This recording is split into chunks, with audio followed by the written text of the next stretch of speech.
নমস্কাৰ বন্ধুসকল, আপোনালোকৰ বাবে মই 20টা ইম্পৰ্টেণ্ট কুৱেশ্যন এক্সামত আহিবলগীয়া আজি 20টা কুৱেশ্যন লৈ আহিছোঁ। যদি ভিডিঅ'টো ভাল লাগে লাইক কৰিব, দেন চেনেলটো ছাবস্ক্ৰাইব কৰি দিব। বলক ভিডিঅ'টো এতিয়া আৰম্ভ কৰোঁ। অসমীয়া সাহিত্যৰ সৰ্বশ্ৰেষ্ঠ বঁটাবিধ কি? আনচাৰটো হ'ব অসম উপত্যকা সাহিত্য বঁটা।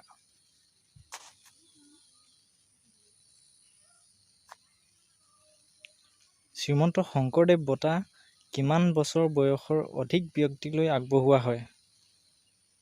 আনচাৰটো হ'ব চি 50 বছৰ।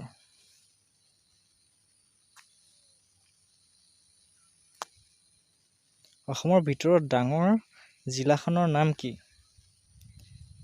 আনচাৰটো হ'ব বি কাৰ্বি আংলং।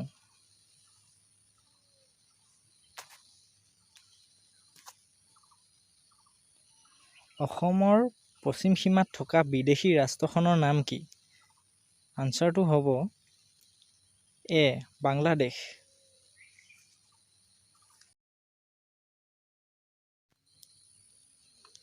অসমত জহকালি হোৱা প্ৰবল বতাহ বৰষুণ তথা শিলাবৃষ্টিৰ স্থানীয় নাম কি? আনচাৰটো চি বৰদৈচিলা।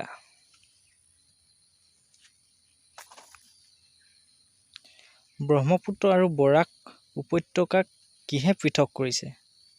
আনচাৰটো হ'ব বি বৰাইল পাহাৰে।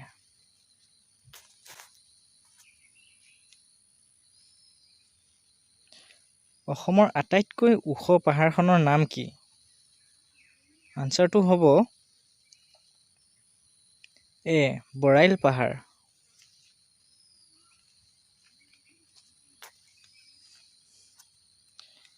কাঁহ পিতলৰ বাচন বৰ্তন প্ৰস্তুতৰ বাবে অসমৰ কোনখন ঠাই প্ৰসিদ্ধ? আনচাৰটো হ'ব এ সৰ্থেবাৰী।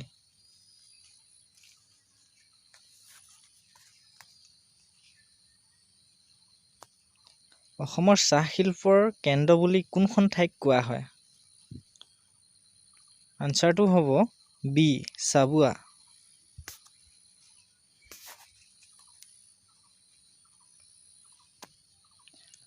ভাৰতৰ কোন দিশত অসম অৱস্থিত? আনচাৰটো হ'ব চি উত্তৰ পূবত অসম অৱস্থিত।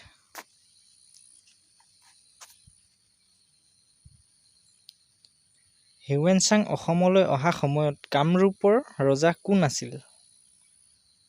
আনচাৰটো হ'ব বি কুমাৰ ভাস্কৰ বৰ্মন।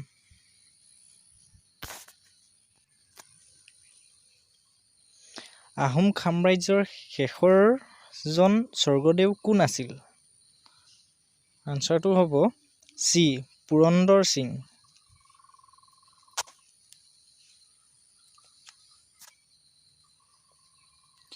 গুৱাহাটীৰ দীঘলী পুখুৰীটো কোনে খন্দাইছিল?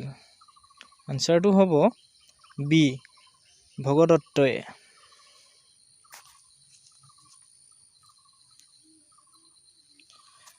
গুৱাহাটী বিশ্ববিদ্যালয়ৰ পৰা ডক্টৰেট ডিগ্ৰী লাভ কৰা প্ৰথমজন অসমীয়া কোন?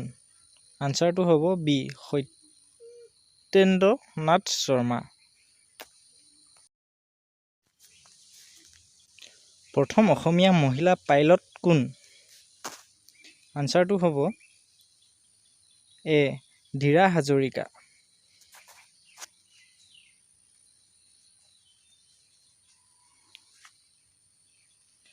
নৱগ্ৰহ মন্দিৰটো গুৱাহাটীৰ কোন পাহাৰত অৱস্থিত? আনচাৰটো হ'ব এ চিত্ৰাচল।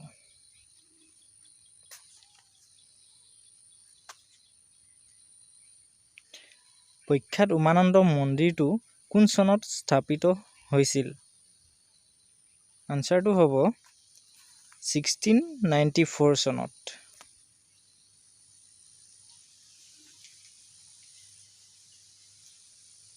ভস্মাচল পাহাৰত কি মন্দিৰ আছে? আনচাৰটো হ'ব উমানন্দ মন্দিৰ।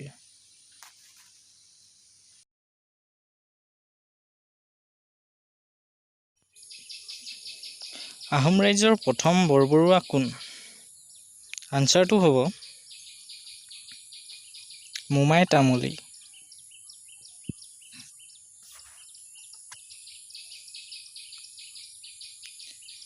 ভাৰতৰ প্ৰথম প্ৰধানমন্ত্ৰী কোন আছিল? আনচাৰটো হ'ব বি জৱাহৰলাল নেহেৰু।